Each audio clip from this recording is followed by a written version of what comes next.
President Vladimir Putin is in India today, 4th December 2025. A warm welcome, a strategic reset, and we witness what happens when geopolitics meets symbolism. Hello, you're watching The Global Eye with me, Mousumi. As Russian President Vladimir Putin's aircraft touched down in New Delhi after almost 4 years, Prime Minister Narendra Modi was there in person to receive him. It was not just a handshake, but a warm clasp of hands, a quiet exchange of smiles, and the unmistakable aura of two leaders who understand the weight of this moment. This was not just a state visit. We all could see that. This was a signal to friends, rivals, critics, and the world. But we need to note, why now? Why India? Why at this juncture when the world is realigning itself around new poles of power? The answers lie in a strategic dance shaped by energy needs, defense realities, economic calculations, and the geopolitics of a world still adjusting to the aftershocks of the Ukraine war.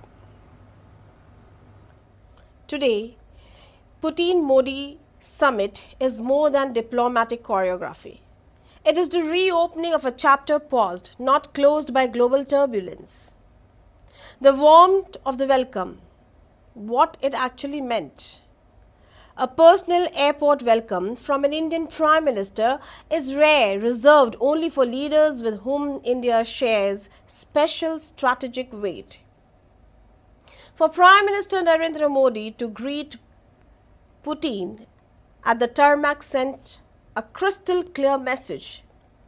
The India-Russia partnership is not transactional but civilizational. New Delhi chooses its partnerships based on national interest, not pressure. Despite global criticism, India will engage openly and on its own terms. The optics mattered. Red carpet, traditional gestures, a private dinner, and meaningful conversations behind closed doors. All signaling a relationship neither frozen by the Ukraine war nor dictated by external narratives.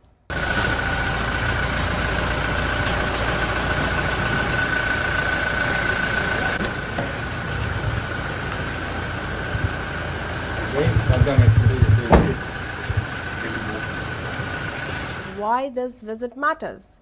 After 4 long years, Putin's last visit to India was in 2021. Since then, the world has changed dramatically. Sanctions, global polarization, energy disruptions, new alliances, and shifting economic orders. This 2025 visit therefore carries unusual weight. Number one, defense, from dependence to co-development. India seeks not just weapons, but technology, maintenance guarantees, joint production, and faster delivery cycles. Russia too wants to stabilize its defense partnership with India amid competition and sanctions. Expect roadmaps for co-production, upgraded platforms, and logistics support. And number two, energy security. You cannot ignore this. The backbone of the visit, affordable long-term crude deals, LNG cooperation, and joint refinery or pipeline discussions strengthen India's energy resilience. For Russia, India remains one of the largest and most reliable buyers. And then comes trade and payments. India wants predictability. Both sides actually need smoother trade mechanisms, especially alternative currency arrangements, banking corridors, and reduced transaction delays caused by sanctions. And comes diplomacy, a rare dialogue channel in a world divided over Ukraine. India remains one of the few major powers that can speak to all sides. This visit allows India to nudge conversations towards stability, de-escalation, and multipolar engagement. And at present, what the world is thinking? The West? The West is observing with calm curiosity. India's strategic autonomy is well understood, even if not always liked. The visit raises questions but not alarms. And Russia? Russia portrays this as a moment of diplomatic legitimacy and, of course, economic opportunity. For Moscow, India is not just a market, it is a gateway into Asian geopolitics. Neighboring powers are watching closely, measuring how India balances Russia with the US, Europe, and the Indo-Pacific democracies. Global markets expect stability in energy prices and new long-term supply signals. And what are the likely outcomes? What India stands to gain? Energy stability for years. And a volatile global market, predictable crude and LNG supplies give India a massive economic cushion. And of course, defense modernization.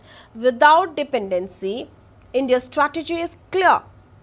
Diversify suppliers while securing Russian support for existing platforms. This visit strengthens that balance. And then comes expanded trade and investment. Russia seeks investment corridors. India wants minerals, fertilizer access, and new trade opportunities. And next comes the diplomatic leverage. India's ability to speak to the West, Russia, Global South, and Indo-Pacific powers reinforces its position as a global pivot state. And the questions that this visit raises: can India and Russia design a 21st century partnership beyond defense and oil? How will India balance its growing ties with the US while deepening stability with Russia? Will this visit alter the diplomatic temperature around Ukraine? And most importantly, is the world witnessing the quiet re-emergence of an India-Russia axis built not on nostalgia but on pragmatic modern needs? These questions will define the global conversation in the weeks ahead. But today we see a warmth that speaks to the future. As the visit may conclude, one thing is clear. The Modi-Putin meeting is not merely ceremonial. It is strategic, personal, and future-looking.